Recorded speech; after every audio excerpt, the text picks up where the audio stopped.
토조 목사님이 쓰신 하나님이 원하시는 진짜 예배자라는 오래된 책이 있습니다. 이 책에서 예배를 이렇게 정의합니다. 진정한 예배는 바로 이런 것입니다. 예수 그리스도께서 마땅히 계셔야 할 자리에 앉으실 때 인간의 영혼 깊은 곳에서 신기하고 기적적인 삶의 변화가 일어나는 것입니다. 그것이 바로 하나님께서 구원에 대한 계획을 펼치실 때 예상하셨던 일이기도 합니다. 하나님은 반역자들을 예배자들로 바꿀 계획이셨습니다. 여러분, 우리가 왜 구원을 받았습니까?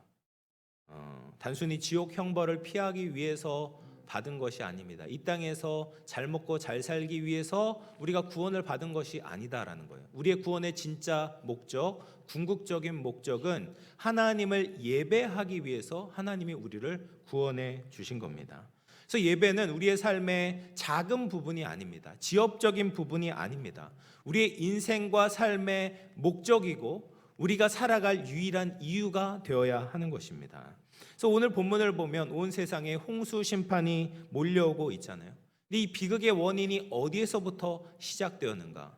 정치가 무너지고 경제가 무너져서가 아니라 예배가 무너질 때 하나님의 심판이 임하게 되었다라는 거예요. 하나님을 예배해야 할 예배자들이 반역자가 되었을 때 이 땅에 심판이 들이우게 된 겁니다. 여러분, 오늘 말씀을 통해서 우리 영암의 모든 성도들이 다시금 예배의 영광을 회복할 수 있기를 원합니다. 반역의 자리를 떠나 하나님의 깊은 은혜의 자리로 나아갈 수 있는 저와 여러분 될 수 있기를 주님의 이름으로 축원합니다. 사람이 힘들고 어려울 때보다 물질적으로 풍요로울 때, 사회적으로 어느 정도 위치에 올랐을 때 신앙적으로 변질되고 넘어지기가 쉽습니다. 그런데 노아 시대가 바로 그런 시대였습니다. 1절을 보면 사람이 땅 위에 번성하기 시작할 때에, 사람이 땅 위에 번성하기 시작할 때, 권세를 가지게 되고 물질을 가지게 되고 하나님 없이 이제는 좀 살만하다라고 느껴질 바로 그때에 하나님의 아들들이 타락하기 시작했다라는 거예요. 6장 2절 말씀을 같이 한번 읽어보겠습니다. 2절입니다. 시작. 하나님의 아들들이 사람의 딸들의 아름다움을 보고 자기들이 좋아하는 모든 여자를 아내로 삼는지라. 여기서 나온 이제 하나님의 아들, 사람의 딸들이 누구인가? 몇 가지 해석이 있지만 하나님의 아들을 셋의 후손들, 사람의 딸들을 가인의 후손으로 이해하면 적절합니다. 그래서 전 문맥에 보면 가인의 후손과 셋의 후손을 대조해서 설명하고 있습니다. 창세기 5장을 보시면 셋의 족보를 다룹니다. 이 셋의 족보에서는 하나님을 예배하는 자들을 열대에 거쳐서 기록하고 있습니다.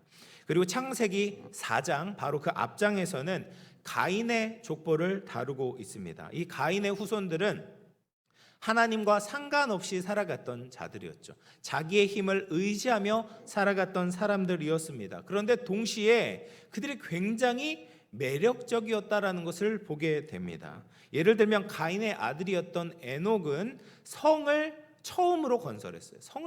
도시를 만들었다라는 겁니다. 그리고 가인의 후손 중에 야발이라는 사람은 가축을 쳤던 최초의 조상이 되었고요. 또 유발은 수금과 퉁소를 잡는 모든 자의 조상이 되었다. 음악을 하는 최초의 조상이 되었다라는 것이죠. 또 두발가인은 구리와 쇠로 여러 가지 기구를 만드는 기술을 가지고 있었다라고 이야기를 합니다. 그러니까 도시를 만들고 그 안에 여러 가지 다양하고 아름다운 문화를 만들었던 사람들이 바로 가인의 후손이었다라는 겁니다. 여러분, 이런 사람들에게 우리가 매력을 느끼지 않습니까? 끌리지 않습니까? 아름다운 음악을 만드는 사람들, 여러 가지 기술을 통해서 창조 작품을 만드는 그런 사람들을 보면 우리도 모르게 마음에 이제 끌림을 받게 되는 것이죠. 그런데 하나님의 아들들이 사람들의 딸들에 대해서 그런 아름다움을 느꼈다라는 거예요.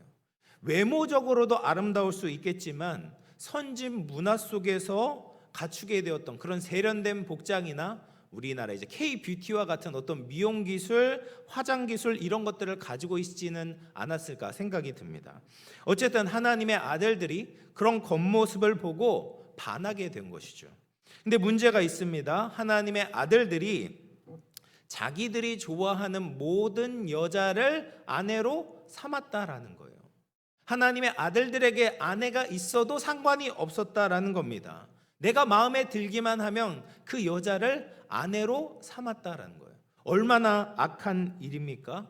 육체의 정욕에 이끌려서 한 남자와 한 여자가 부부가 되는 그 하나님의 말씀을 어기고 있는 거죠. 누가요? 하나님의 아들들이 그런 짓을 하고 있다라는 거예요.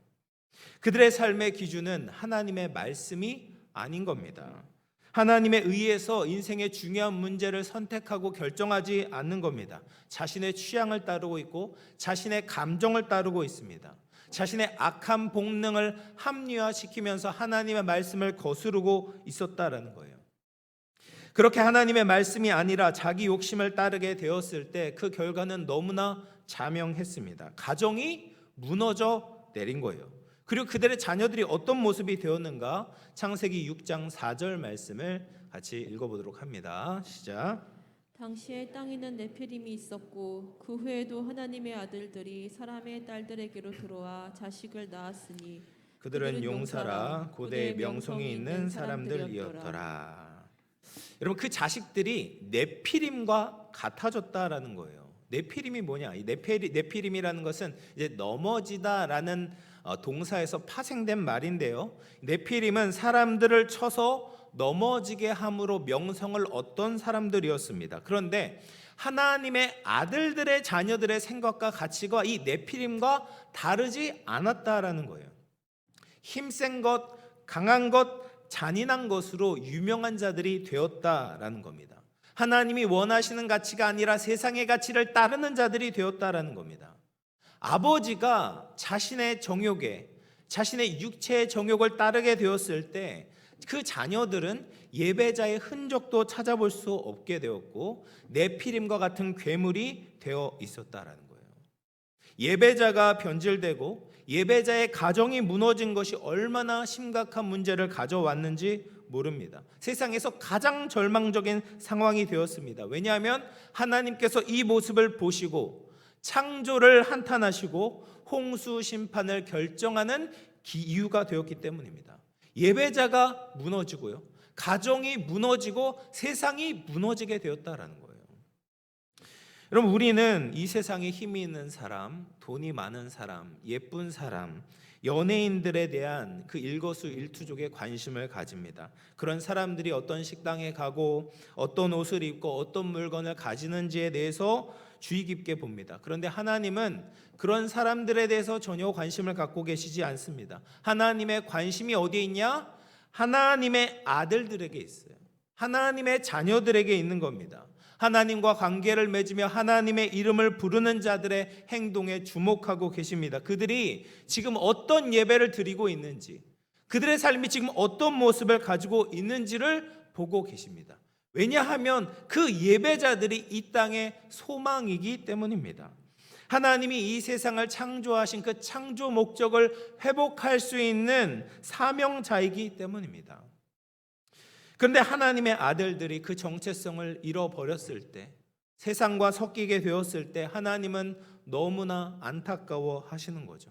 마치 세상을 다 잃어버린 것처럼, 창조의 목적이 다 훼손된 것처럼 슬퍼하시는 겁니다. 여러분, 소돔과 고모라가 멸망한 이유가 무엇입니까?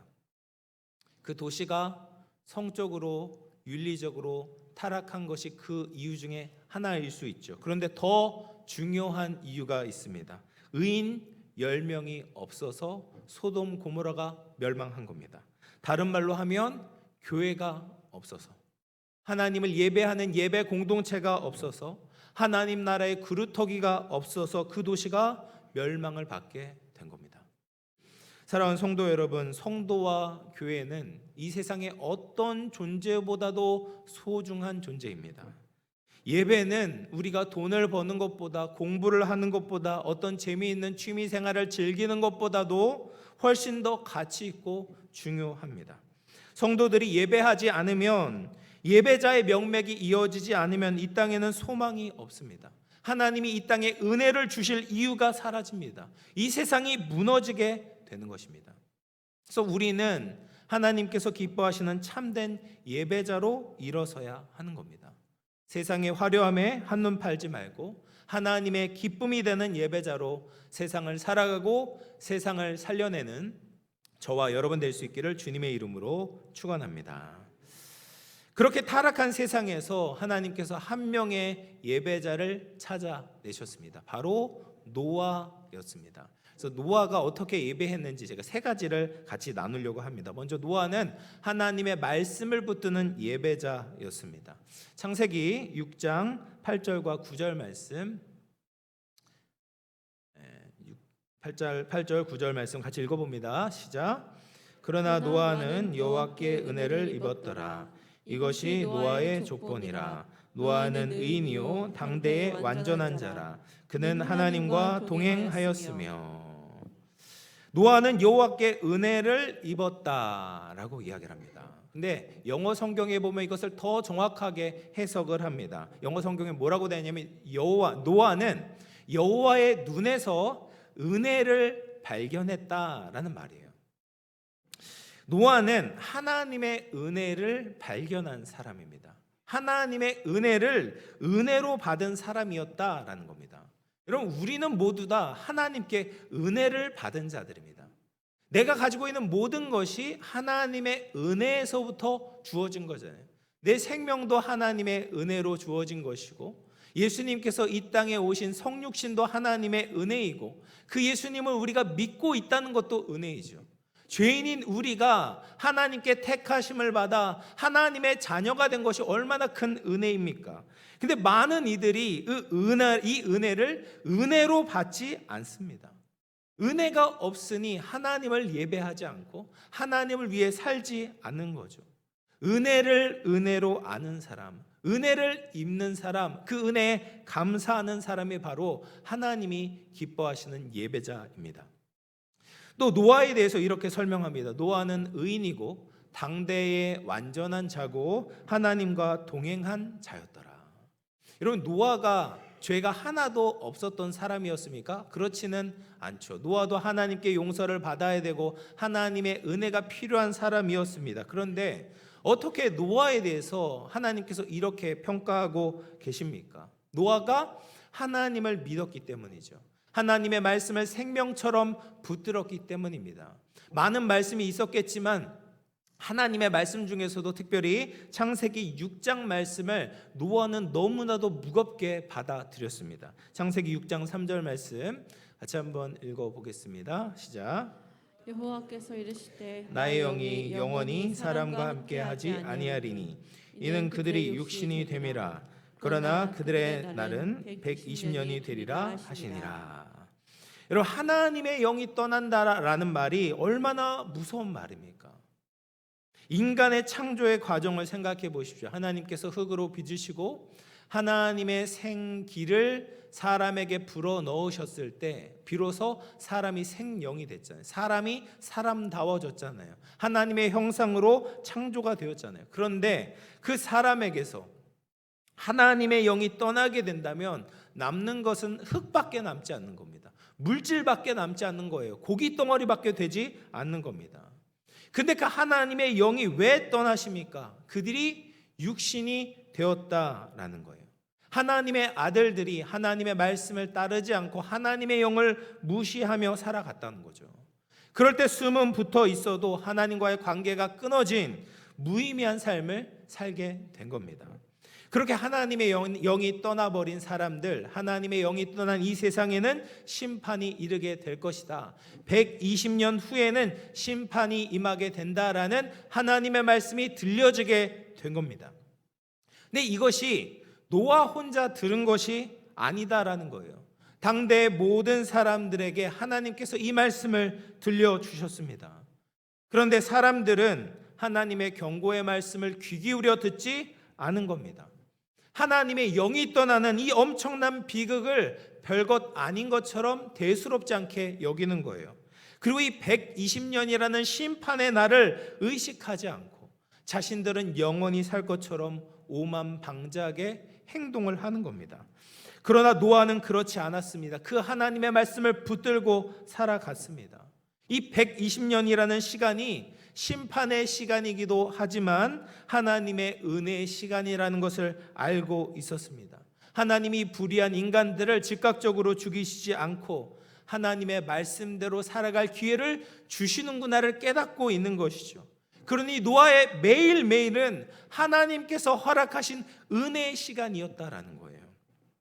그렇게 하나님의 말씀과 동행하며 살아가게 되었을 때 노아는 당대의 의인으로 하나님께 인정받게 된 겁니다.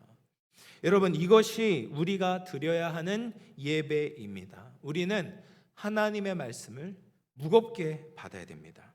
내 인생의 운명이 하나님의 말씀에 달려있음을 믿고 하나님의 말씀 위에서 예배하는 겁니다. 여러분, 우리도 노아에게 주신 말씀과 같은 비슷한 말씀들을 얼마나 많이 들려주셨는지 모릅니다. 마태복음 25장에 보면 예수님이 다시 영광 중에 이 땅에 오실 때 모든 사람들을 둘로 구분하겠다라고 말씀하셨습니다. 양은 예수님의 오른편에 두게 하시겠고 염소들은 왼편에 두게 하시겠다라고 말씀하십니다. 양이 누굽니까?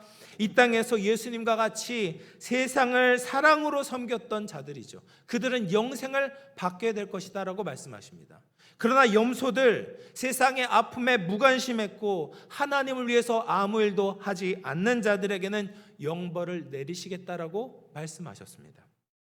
이런 말씀을 한 번만 하신 것이 아니라 심판에 대해서, 종말에 대해서 수도 없이 하나님 말씀을 통해서 우리에게 알려주셨어요. 우리를 깨우치려고 하십니다. 하나님의 말씀을 붙잡게 하십니다.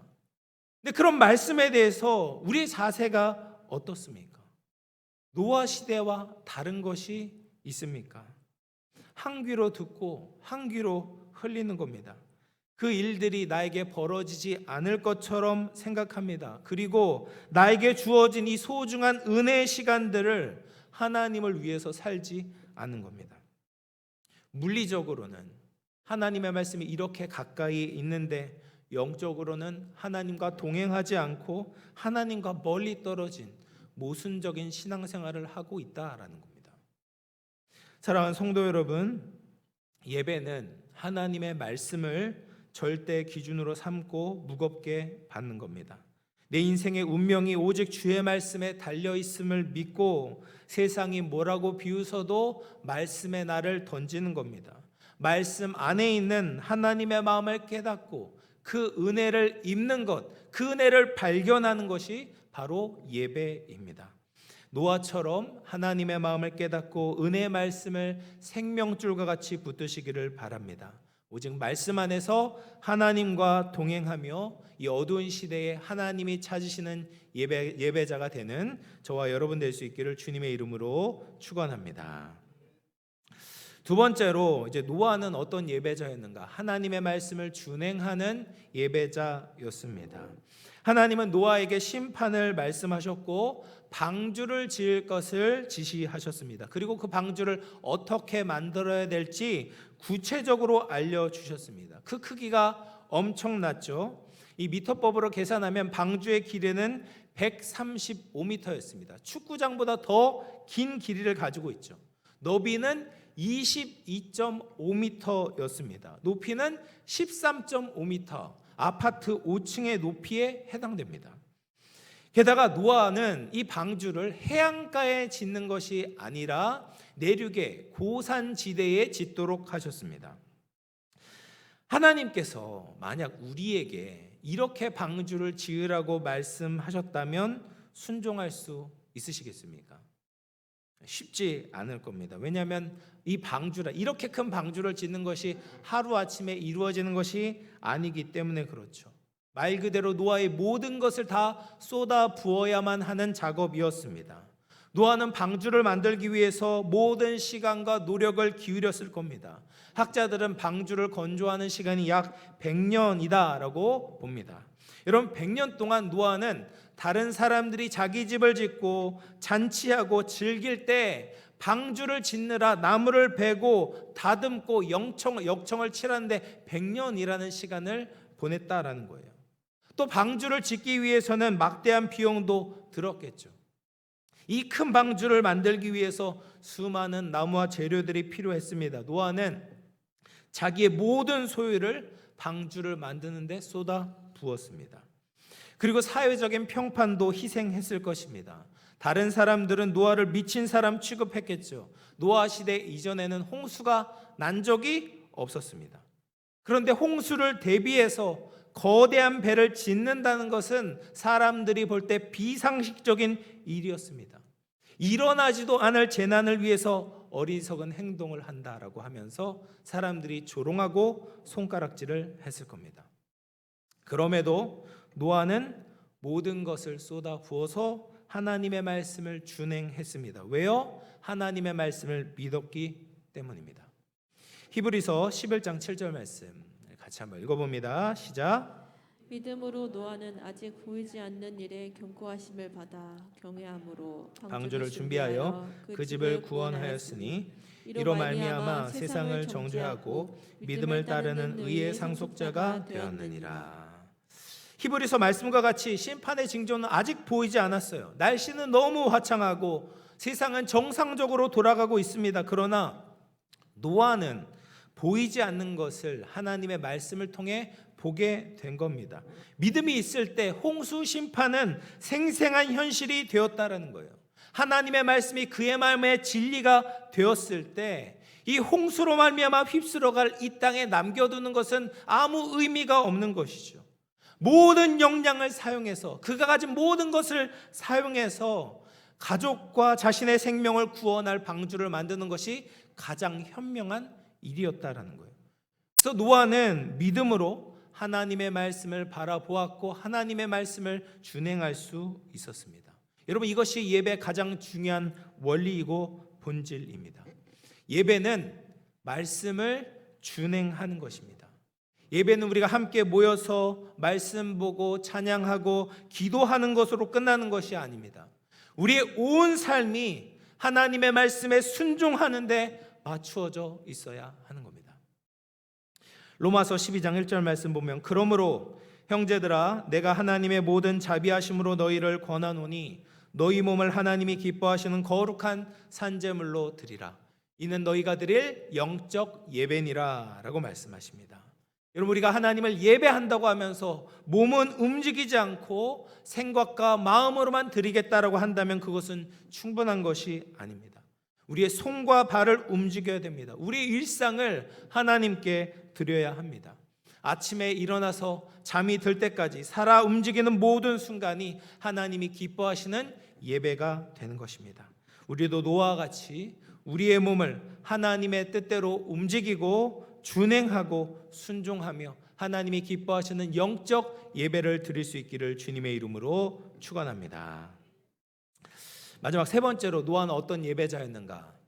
예배하게 하는 예배자였습니다. 노아는 자신이 하나님을 예배할 뿐 아니라 다른 이를 예배하게 하는 예배자였습니다. 노아는 먼저 그의 아들들을 예배하게 했습니다. 노아가 이 심판의 말씀을 홍수가 일어나기 120년 전에 받았다라고 말씀을 드렸죠. 계산하면 노아의 나이 480세에 이 심판의 메시지를 받게 된 겁니다. 그런데 창세기 5장 마지막에 보면 노아가 500세가 되어서 셈과 함과 야벳을 낳았습니다. 노아에게 얼마나 귀한 아들이겠습니까? 아브라함이 100세에 이삭을 낳았어도 그렇게 애지중지 키웠는데 500세에 귀한 누뚱이 아들이 태어났으니 얼마나 귀했겠습니까? 그런데 앞으로 이제 20년이 흘렀으니까 앞으로 100년 후면 이 세상에 심판이 오게 되는 겁니다. 그러니 노아는 이 소중한 세 아들을 그냥 키우는 것이 아닙니다. 세상의 소리가 아니라 하나님의 말씀을 계속해서 들려주는 겁니다. 하나님의 공의로 심판하실 그날이 오고 있다. 지금 살고 있는 시대는 하나님의 은혜로 주신 시간들이다. 우리는 하나님을 경외하며 하나님의 말씀을 지켜야 된다라고 얼마나 자주 가르쳤겠습니까? 또 방주를 만들라는 명령을 받았을 때도 노아 혼자 이 일을 감당한 것이 아닙니다. 노아의 아들들도 함께 땀을 흘리며 방주를 짓는 일에 참여하게 하는 겁니다. 왜요? 하나님의 일에 참여하게 될 때 하나님의 말씀을 순종하는 예배자로 세워질 수 있기 때문입니다. 그렇게 노아는 자녀들을 예배자로 세웠고 노아의 부부와 세 아들들의 가정들이 심판에서 구원을 받게 되었다라는 거예요. 이것이 신앙이 이어지는 아름다운 모습입니다. 여러분, 우리는 우리만 예배하는 것이 아니라 우리의 자녀들도 예배자로 세워야 합니다.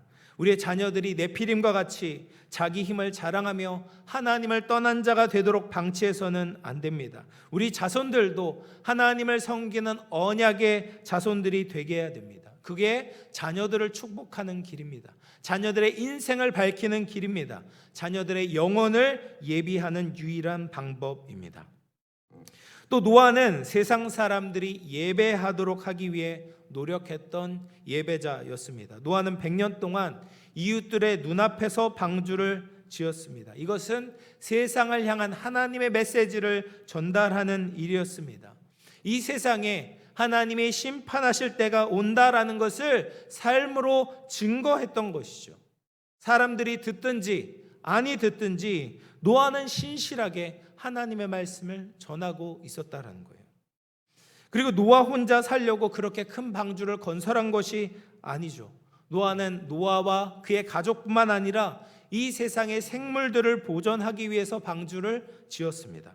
그리고 하나님께 마음을 돌이키는 자들이 있다면 그들을 구원하기 위해서 방주 안에 충분한 공간을 마련해 둔 겁니다. 학자들에 따르면 방주의 총 적재량은 4만 3천 톤에 달한다고 합니다. 현존하는 생물체의 암수 한 쌍씩을 실은다고 해도 방주의 3분의 1만 차지하게 된다고 해요. 그러니까 방주의 3분의 2의 공간이 남아 있었다라는 거예요. 얼마든지 주님의 말씀을 듣고 회개하는 사람이 있다면, 그들이 찾아오기만 한다면 그들을 태우기 위해서 방주를 준비해 두었다라는 거예요.